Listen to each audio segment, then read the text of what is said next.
today we're looking at the northern defences, and we've just heard that they will be refurbished and open to the general public, which is good news for Gibraltar and its heritage. Well, with me to explain the northern defences, how they were set up, how they were used, I have Lionel Gulado with me, and he's a bit of an expert on this topic. It is your favourite topic, isn't it, of Gibraltar history?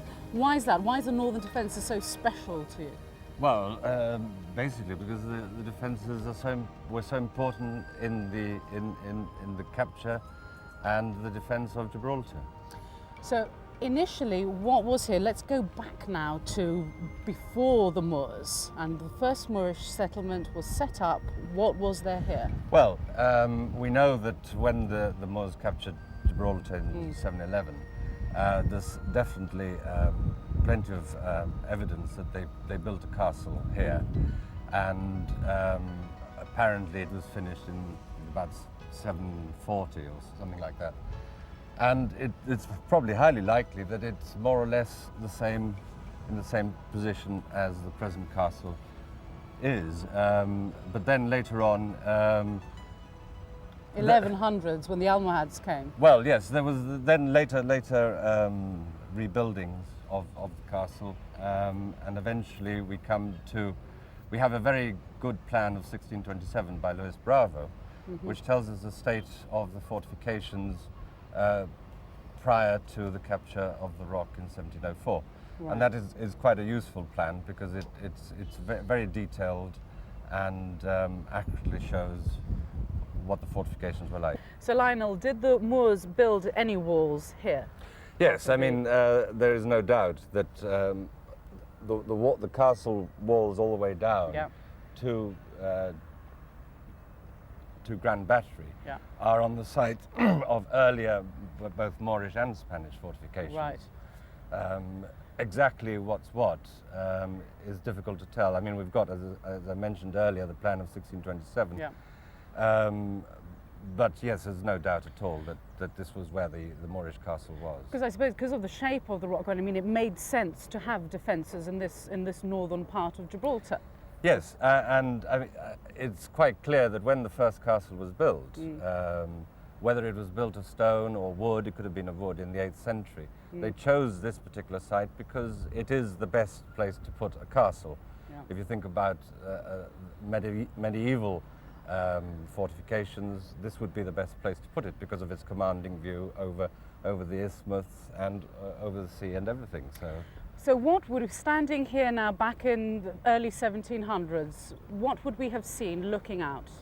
Well, we have basically where we are now was still here. The castle wall came down to St. Bernard's Wall, which is basically where Grand Battery is now. Grand Battery is merely St. Bernard's Wall widened so that they could put more cannon on. And then it went to the bastion of St. Paul, which is what is now North Bastion, that was rebuilt. In front there was a ditch, which is Landport Ditch. Right. And then to the right was the glacis, which went down in a slope.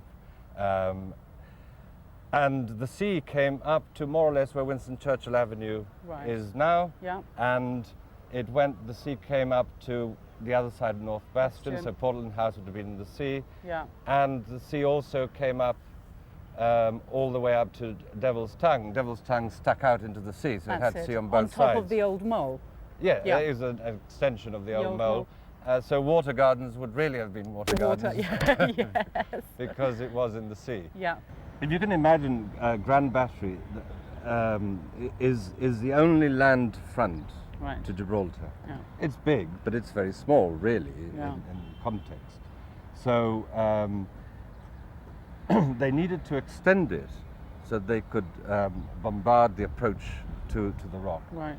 So Devil's Tongue really acts as an extension of Grand Battery. Right. So you get a lot more firepower to bombard the approaching enemy.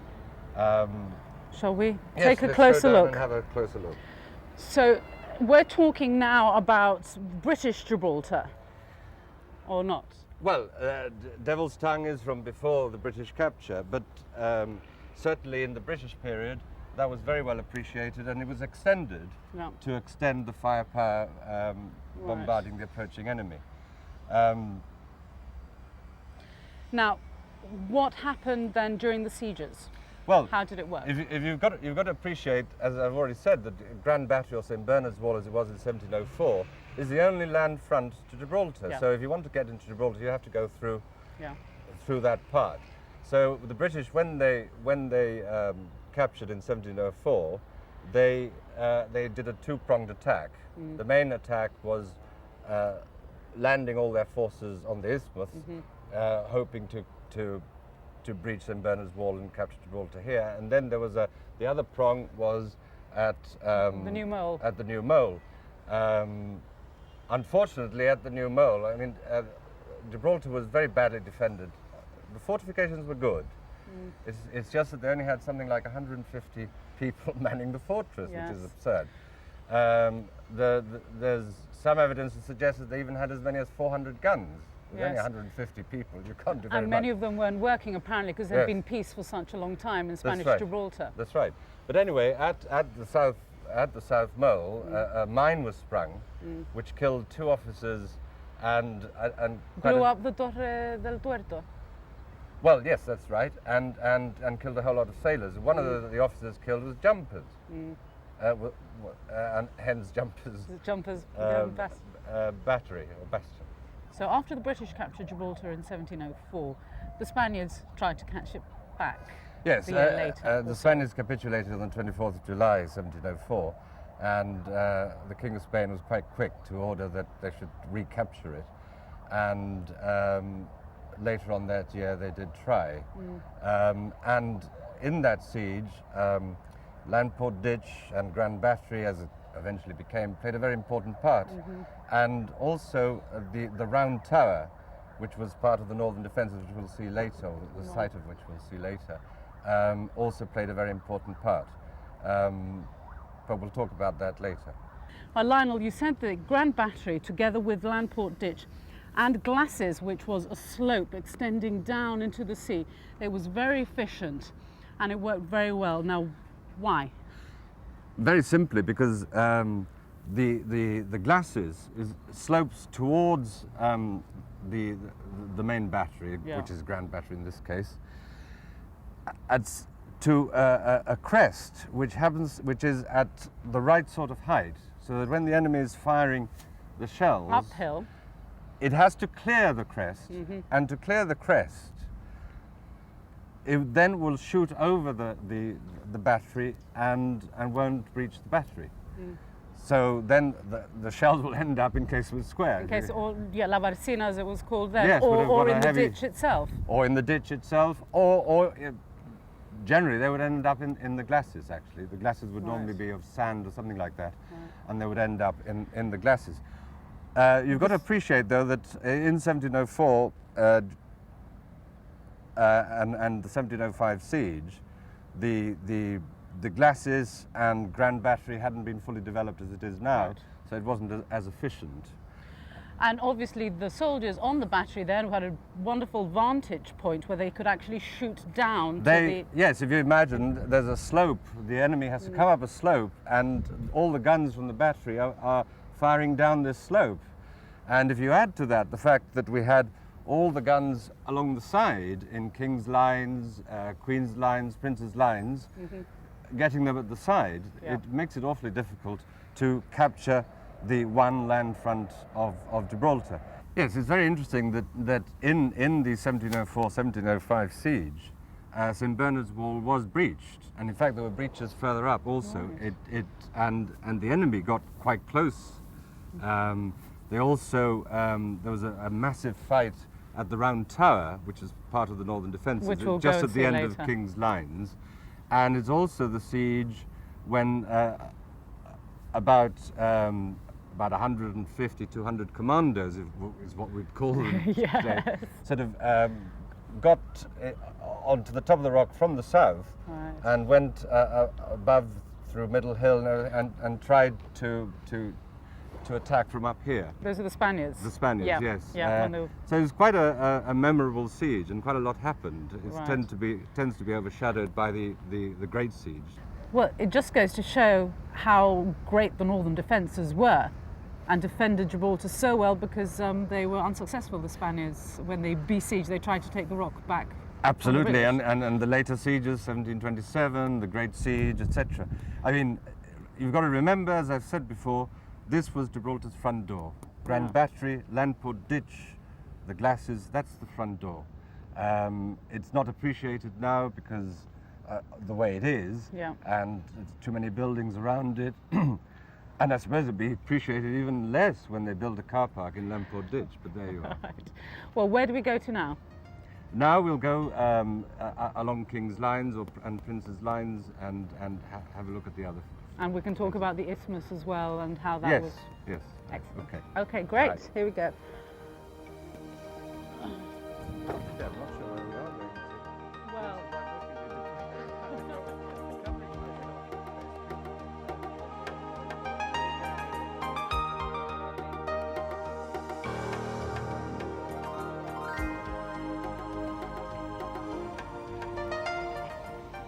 This is one of the castle batteries, and it looks quite tall, but actually it's really 10 foot taller because we've been raised 10 foot by rubble dumped here some years ago.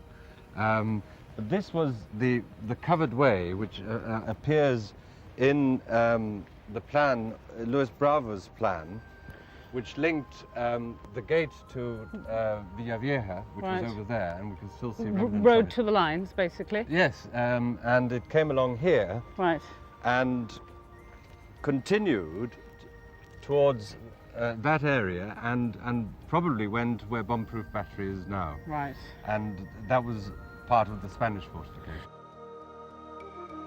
So, and a bomb-proof battery, there were guns to protect the ditch?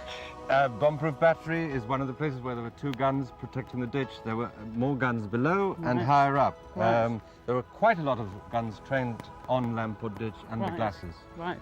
From the side, which is a very good position to be, obviously. So practically impossible, really, to get into Gib. This part of impregnable. Yeah. That's why Gibraltar is people use it to say that as strong as the Rock of Gibraltar. Well, this is it. Yes. Well, the mere fact that the rock is a fortress in itself, and there's nowhere you can breach that. That's right.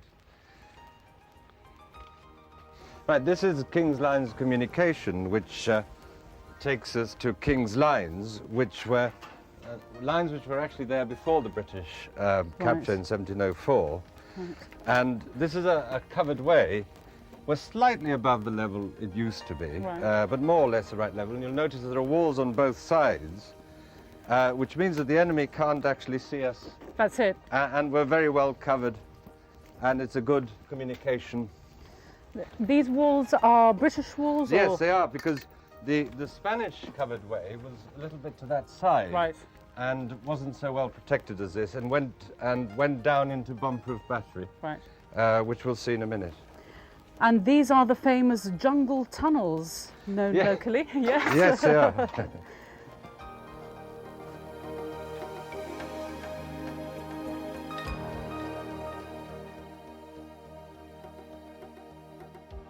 Right, here we are at Hanover Gallery, 1789, which takes us all the way through to the King's Lines. Right. And this ends where? It ends at King's Lines, and then there are other tunnels from there onwards. On this level. There's the King's Lines, Queen's Lines level, with tunnels linking to the upper level, which is Prince's Lines. Right. And then there are other levels above that. And so the upper galleries are even higher up? Even higher, the upper galleries. We're now in the lower galleries. Right. Then above us we have the middle galleries, and then we have the upper galleries. Right. But there's another way down That's right, we're going to go... Bomb-Proof Battery. We're going to go down this gallery, which takes us to Bomb-Proof Battery. Right. Right, here is a gallery. It seats all... it has these blast walls, which came in later. Right. But in the 18th century, the whole tunnel was totally open without these blast walls. Right, here we are at Bomb-Proof Battery, and I think this was the old Spanish covered way, which was roofed over by the British to create a bomb-proof battery. There were two gun positions, one over here, another one further down, with very, very thick walls. And these gun positions was to defend the ditch and the glacis.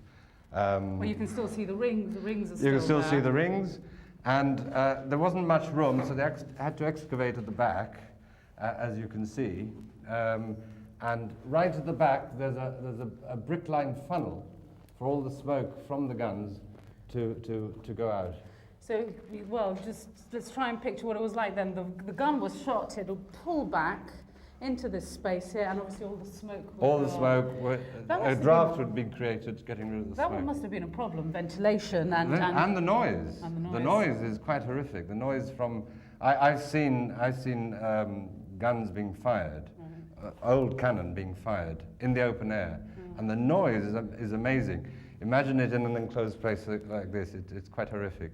So during siege time, this was a hive of activity. What was it actually like in here? Do you have a sort of picture in Pretty your mind? gory, I should think. Soldiers running around and loading up the guns? That's right, yeah. I mean, you'd have... When the gun recoils and goes back there, then you can start loading the gun. Right. And then you bring it back, that's what the rings are for, into the firing position. And then you fire, and you've got to make sure you're not in the way, otherwise you've had it. And this carries on then to where? Or to King's Lines. Right, but we couldn't carry on down to King's Lines because it was concreted over. So we've come back to the entrance. This is Hanover Gallery, which we saw at the beginning. Right. And leads us to King's Lines Place of Arms and King's Lines. Again, these were built after the Great Siege, when the British were fortifying Gibraltar. That's right. After the Great Siege, they seem to have done more work. I suppose they had more time on their hands, and they built a whole series of galleries. Right, here on the left is the entrance to King's Lines Place of Arms. It's blocked at the moment, so we can't go that way. But if we come down here, it's quite interesting. I was telling you before how different parts defend other parts. Yep. Well, in King's Lines Place of Arms, there's a wall at the end of King's Lines. Right. And it's at right angle to this wall. Right. And so to defend the space in front of that wall, they have these loopholes, these slits for muskets. I see. And you can see that each slit is pointing to a different position. Yes, at a different angle, that's right? it. Yeah. And so that the whole area is covered. Now, up at the top, you can see all that new stonework. That's new. It was open at the top for fresh air. Fresh, yep. But that defended that approach. And it's totally hidden. So beyond this wall and just below the wall, what is there now? Just beyond King's Lines is Laguna Estate. Right, so we're just above Laguna Estate. Yeah. Okay, so we carry on along here. And we're going to go now to King's Gallery. Right. Which is a gallery which is directly behind King's Lines. Right. And it provides a sort of a tunnel undercover. So that you can feed the King's Lines and hide in the tunnel when the King's Lines are being bombarded. Right, we've walked through King's Gallery, which about every 20 feet has openings to King's Lines with light and fresh air coming in. So in fact, during the day, you could walk through here without a torch, but obviously all of them being bricked up now. But access has been bricked up, that's it. So what are all these buildings then? These look fairly modern. We come at the end of King's Gallery, we come to a sort of a junction, which is the Star Chamber. Right. Which provides, from there you can go on to Queen's Gallery, which feeds Queen's Lines. Right. And then there's a ramp up to the next level, Prince's Lines, which is above us. Right. The middle galleries, as you called them earlier. The start of the middle galleries, yes. It eventually links up to the middle galleries. Now, all these buildings that are, dating from the Second World War? Probably from the Second World War. They were used, this is a nice big spacious room, if you like, and it was split up into little rooms as offices for the battalion headquarters. I think at the time of the 2nd Battalion, the King's Regiment, who were here, I think in 1941. Right. They had their headquarters here during the Second World War. A pretty good place to hide and yes. Nice and safe. Absolutely. And dry. Well, dry. I don't know about dry. But off here, you can get to other parts of the lines. And up there is Lower Prince's Gallery, which links this part up to Prince's Lines. So it goes right up and comes back on itself and goes just above us here. So it was a labyrinth of tunnels That's and right, caves, yes. and all the tunnels in Gibraltar link with one another.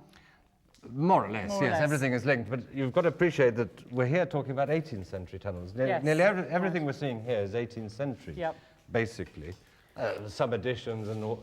And all the tunnels in Gibraltar date from that period, well, apart from the ones excavated during the Second World War. No, there was tunnelling also in the early 20th century, Right. before Yep. the Second World War. Right, we come now into St. Patrick's Chamber, and from here we can get into a very interesting battery, which is Orion. Orion. Orion. Orion. Which is just through here. Right, and why is it so important? Or It's was very it so interesting. important? We'll see it, and you'll see why.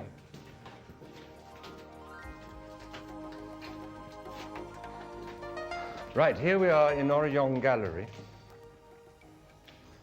Wow. This massive brick vault. Now, basically, this is the middle of the Orion battery, really, Right. because there's another battery further down with steps leading to it. And it faces west, right? So that is west. Right. And there were guns facing west further down, and then there are two in this room, one on this level where we're standing, and there was another floor above us. Right. Where another gun went. And then at the back over there was a timber staircase which went on top of this huge brick vault for another gun up there, again facing west. Now all these guns were hidden in this vault in the rock. Right, we're back into St. Patrick's Chamber, and now we're going to go into Queen's Gallery, which is it's the gallery I mentioned before, which is to the side of Queen's Lines. Right, now one question before we move on. Is this for the enemy, if enemy entered the tunnel? Right, How did that if work? the enemy were to get, I mean, that is north, right? Right. If the enemy were to get into that part of the Right. fortifications, they would have to come down the gallery. The defenders would get behind this wall Right. with these slits Yes. and fire with several muskets down this long corridor. Because you can imagine it's... Well, they couldn't miss. Exactly. It would have been a slaughter. And is that fairly typical of all the tunnels? Are there fallback positions, Yes, or there were are. there fallback positions? Yes, if you remember, we saw one earlier at King's Right. Gallery, and covering King's Lines, Place of Arms, and there's a Right. whole series of it's Right. designed to be able to fall back Right, and defend. A series of retrenchments, right. as they're called. Right, well, gosh, excellent. Nobody could get through here. Right, here we are at the end of that very, very long walk. Yes. And- Very interesting walk there. Oh, here we've got some more of that fungus that we saw earlier Right. on the old woodwork, and I think that must be because they've bricked up so many of the openings. There's very little ventilation, Yeah, so we're getting a lot of wood rot. wood rot, and it's a shame that some of the 18th century woodwork is being Because this wood affected. actually came from a staircase that was just there. just there, which went all the way up and linked us with Prince's Lines, Well, which is where we're going now. Right, so we're going time to to go out go now out, yep. through, to Forbes Okay. Battery, and then we come up to Prince's Lines. Right, here we are. So that was a bit of a walk. Yes, but we're up back now. Well, Well, are we're we here. at the middle level now? We're no. at Prince's Lines. Right. And this goes all the way, it's parallel to Queen's and King's Lines, but on a higher level. Right. And, This is a battery? this is Forbes Lookout. Right. No guns here. No, not there are guns in a whole lot of other places, Right. but not here. Right, it's quite interesting, the view from here, because we can see the upper galleries, Yeah. and we can appreciate why, in fact, they were even built. And the reason is that if you see the notch, that bit of rock sticking Yeah. out, they wanted to put a gun there Yeah. because they couldn't see what was happening under here. And if you remember in the 1727 siege, the Spaniards tried to mine underneath Willis's, where the British had a lot of important batteries, which was bombarding their lines. So they wanted to be able to see what was happening and be able to train a gun Yeah. on anyone trying to do the same. Yeah. So it's quite interesting. And of course below is Forbes Quarry also. where the Gibraltar skull was found. Now, just to finish off, Lionel, the whole of the northern defences will be refurbished and open to the public. Is that right? Will we be able to walk? As I understand it, all that's been done is that they're going to actually create access from casements up to Willis's, as I understand it, And the through the middle tunnels? galleries. As I understand it, it's going to go through the middle galleries, but what we've seen today, most of what we've seen today, will not. Will be left untouched? I think so, yes. I mean, I think it's important that what they should do is start doing a proper phased programme and bring the whole of the northern defences, make it accessible to the public in a proper fashion. These are very important and rare fortifications, and they need to be done properly. At the end of the day, that is what is going to make the difference, that they're done professionally and properly. Well, Lion, thank you very much for showing me around. It's been a pleasure. Fascinating. I really learned a lot today. Thank you. Thank you.